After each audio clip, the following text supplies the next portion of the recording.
জানিয়ে দেব এই মুহূর্তে হাতে পাওয়া সর্বশেষ গুরুত্বপূর্ণ আপডেট বাংলা সংবাদ। শুরুতেই থাকছে বাঁধ ভেঙে ঢুকছে পানি, তলিয়ে যেতে পারে কুমিল্লা শহর।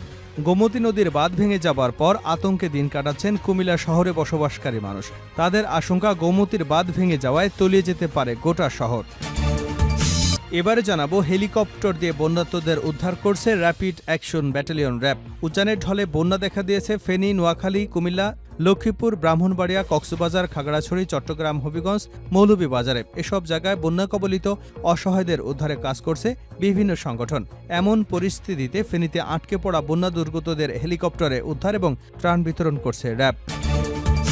জানাবো ভারত সরকারকে 24 ঘন্টার আলটিমেটাম দিল গণ অধিকার পরিষদ। রাজনৈতিক প্রতিহিংসায় ভারত সীমান্তবর্তী বাঁধগুলো খুলে দিয়ে বাংলাদেশের ফেনী, নোয়াখালী, কুমিল্লা, খাগড়াছড়ি, লক্ষ্মীপুর, ব্রাহ্মণবাড়িয়া সহ পূর্বাঞ্চলের প্রায় 10টি জেলায় 2 কোটিরও উপরে মানুষ পানিবন্দী, এমন তথ্য জানিয়ে গণ অধিকার পরিষদের নেতারা বলছেন, এমন ভয়াবহ বিপর্যয় সৃষ্টি হয়েছে এই বন্যায়। বাংলাদেশের জনগণের পক্ষে 24 ঘন্টার আলটিমেটাম এবং 6টি বার্তা দেওয়া হয়েছে ভারতকে। প্রিয় দর্শক, কি 6টি বার্তা দেওয়া হয়েছে আসুন জানবো সে কথা, সঙ্গে থাকুন।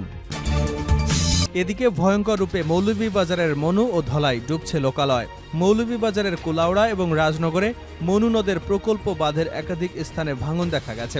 অনেক স্থানে বাঁধ উপচে পানি প্রবাহিত হচ্ছে।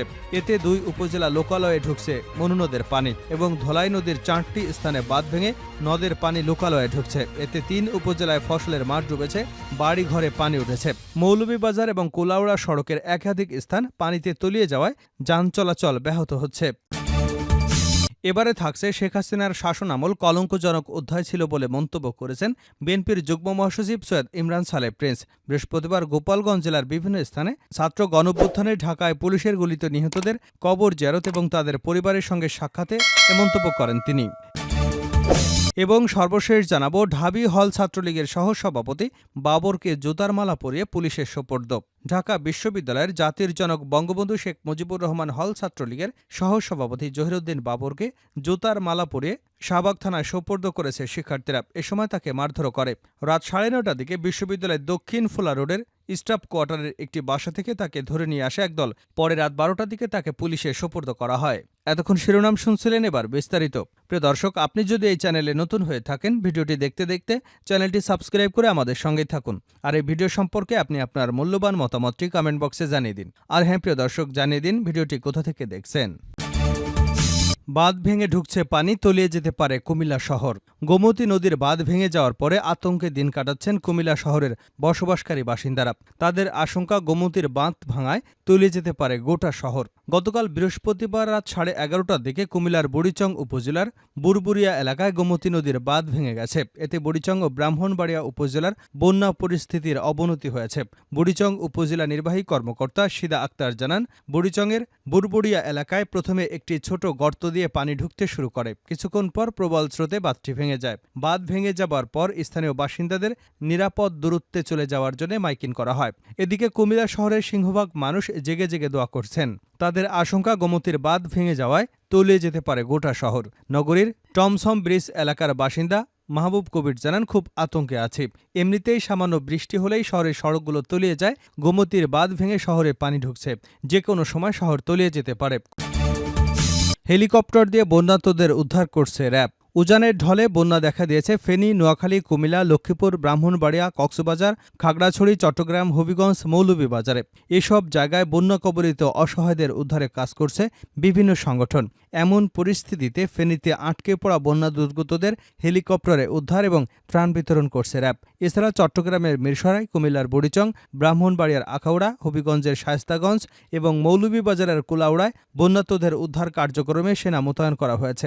আন্তঃবাহিনী জনসংযোগ পরিদপ্তরের সহকারী পরিচালক রাশিদুল আলম স্বাক্ষরিত সংবাদ বিজ্ঞপ্তিতে এ তথ্য জানানো হয়।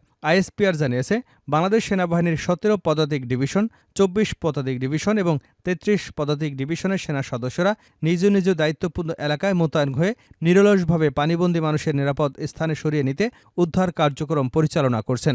এছাড়া ফেনী, চট্টগ্রাম, মৌলভীবাজার, হবিগঞ্জে সেনাবাহিনীর 5টি মেডিকেল টিম চিকিৎসা সহায়তার জন্য মোতায়েন করা হয়েছে। ভারত সরকারকে ৪০ ঘণ্টার আল্টিমেটাম দিল গণঅধিকার পরিষদ। রাজনৈতিক প্রতিহিংসায় ভারত সীমান্তবর্তী বাঁধগুলো খুলে দিয়ে বাংলাদেশের ফেনী, নোয়াখালী, কুমিল্লা, খাগড়াছড়ি, লক্ষ্মীপুর, ব্রাহ্মণবাড়িয়া সহ পূর্বাঞ্চলের প্রায় ১০টি জেলা এবং ২ কোটিরও বেশি মানুষকে পানিবন্দী করেছে। এমন তথ্য জানিয়ে গণঅধিকার পরিষদের নেতারা বলেছেন, এক ভয়াবহ বিপর্যয় সৃষ্টি হয়েছে এই বন্যায়। বাংলাদেশের জনগণের পক্ষে ২৪ ঘণ্টার আল্টিমেটাম এবং ৬টি বার্তা দিয়েছে ভারতকে। বৃহস্পতিবার গণঅধিকার পরিষদ ছাত্র জনতার মার্চ টু ইন্ডিয়ান হাইকমিশন কর্মসূচি পালন করেছে। গণঅধিকার পরিষদের আহ্বায়ক কর্নেল অবসরপ্রাপ্ত মিয়া মুশুজ্জামান ও সদস্য সচিব ফারুক হাসানের নেতৃত্বে ছাত্র জনতার কর্মসূচিতে বাড্ডা থেকে শুরু হয়ে ভারতীয় হাইকমিশন বরাবর যায়। কর্মসূচিতে আরও উপস্থিত ছিলেন গণঅধিকার পরিষদের যুগ্ম সদস্য সচিব তারেক রহমান সহ বেশ কয়েকজন। ভারতের হাইকমিশনের সামনে থেকে ৭ সদস্যের একটি প্রতিনিধি দল হাইকমিশনে যান এবং তারা ৬ দফা বার্তা ভারতীয় হাইকমিশনের অ্যাটাসি কাউন্সিলের দেবব্রত চক্রবর্তীর হাতে স্থানান্তর করেন। ঢাকাস্থ ভারতীয় হাইকমিশনের কাছে বাংলাদেশের জনগণের পক্ষ থেকে গণঅধিকার পরিষদের ৬ দফা। দফা নাম্বার ১, ২৪ ঘণ্টার মধ্যে বাংলাদেশ অভিমুখে খোলা সব বাঁধগুলো বন্ধ করতে হবে। আন্তর্জাতিক নীতিমালা অনুযায়ী ন্যায্যতার ভিত্তিতে দুদেশের পানির বণ্টন নিশ্চিত করতে হবে।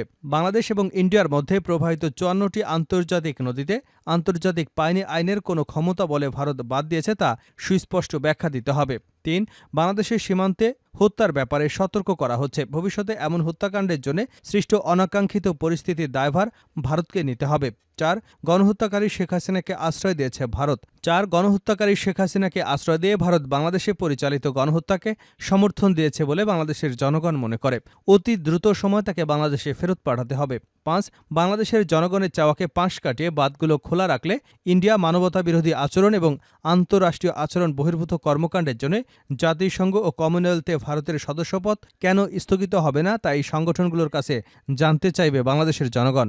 ৬, উপরোক্ত বিষয়গুলো সুরাহা না হলে নির্দিষ্ট সময় পর বাংলাদেশের সরকারকে ইন্ডিয়ার সাথে কূটনৈতিক সম্পর্ক ছিন্ন করতে বাধ্য করবে বাংলাদেশের জনগণ।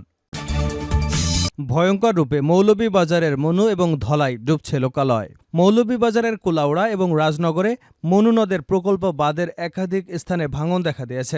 অনেক স্থানে বাঁধ উপচে পানি প্রবাহিত হচ্ছে। এতে ২ জেলা লোকালয়ে ঢুকছে মনু নদীর পানি এবং ধলাই নদীর ৪টি স্থানে বাঁধ ভেঙে নদীর পানি লোকালয়ে ঢুকেছে। এতে ৩ উপজেলার ফসলের মাঠ ডুবেছে, বাড়িঘরে পানি ঢুকেছে। মৌলভীবাজার কুলাউড়া সড়কের একাধিক স্থান পানিতে তলিয়ে যানবাহন চলাচল ব্যাহত হচ্ছে। বৃহস্পতিবার ভোরে মনু নদের মিয়ারপাড়া বাঁধ ভেঙে পানি টিলাগাঁও, পৃথিমপাশ এবং ব্রাহ্মণবাজার ইউনিয়নে প্রবেশ করে। ওই দিন সকাল ৮:৩০টার দিকে রাজনগর উপজেলার মনসুরনগর ইউনিয়নের কদমহাটা এলাকায় পানি উপচে মনু নদ প্রকল্পের বাঁধের একটি স্থান ভেঙে যায়। একই এলাকায় পাশাপাশি আরও ৩টি স্থান দিয়ে পানি উপচে বের হচ্ছে। অন্যদিকে মনু নদে পানি বৃদ্ধি অব্যাহত থাকায় মৌলভীবাজার শহরের মানুষ গতকাল রাত্রি বন্যার আতঙ্কে নির্ঘুম কাটিয়েছে। ঢাকা বিশ্ববিদ্যালয় হল ছাত্রলীগের সহসভাপতি বাবরকে জুতার মালা পরিয়ে পুলিশের সোপর্দ। ঢাকা বিশ্ববিদ্যালয়ের জাতির জনক বঙ্গবন্ধু শেখ মুজিবুর রহমান হল ছাত্রলীগের সহসভাপতি জহিরুদ্দিন বাবরকে জুতার মালা পরিয়ে শাহবাগ থানায় সোপর্দ করেছেন শিক্ষার্থীরা। এ সময় তাকে মারধরও করা হয়। বুধবার রাত ৯:৩০টার দিকে বিশ্ববিদ্যালয়ের দক্ষিণ ফোলা রোডের স্টাফ কোয়ার্টারের একটি বাসা থেকে তাকে ধরে নিয়ে আসে একদল শিক্ষার্থী। পরে রাত ১২টার দিকে তাকে পুলিশে দেওয়া হয়। জহিরুদ্দিন বাবর ঢাকা বিশ্ববিদ্যালয়ের রাষ্ট্রবিজ্ঞান বিভাগের ১৬-১৭ শিক্ষাবর্ষের ছাত্র। জানা যায়, বিশ্ববিদ্যালয়ের রেজিস্ট্রার ভবনের কর্মচারী অমিত সরকারের বাসায় লুকিয়েছিলেন বাবর। খবর পেয়ে শিক্ষার্থীরা সে বাসায় গিয়ে তাকে খুঁজে পান। এ সময় ওই কর্মচারীকেও মারধর করা হয়। ঘটনায় জড়িত কয়েকজন শিক্ষার্থী বলেন, হলে থাকাকালে বাবর জুনিয়র শিক্ষার্থীদের নির্যাতন করতেন। তার প্রতি শিক্ষার্থীদের ক্ষোভ ছিল। হলে থাকতে অনেক শিক্ষার্থীকে নানা সময় ট্যাগ দিয়ে হল থেকে বের করে দিয়েছিলেন বাবর। এ বিষয়ে শাহবাগ থানার এসআই আশরাফুদ্দিন বলেন, শিক্ষার্থীরা দুজনকে আমাদের হাতে তুলে দিয়েছেন। আমিও ঊর্ধ্বতন কর্তৃপক্ষকে জানিয়েছি, মামলা হলে তদন্ত করে তাদের বিরুদ্ধে আইনগত ব্যবস্থা নেওয়া হবে।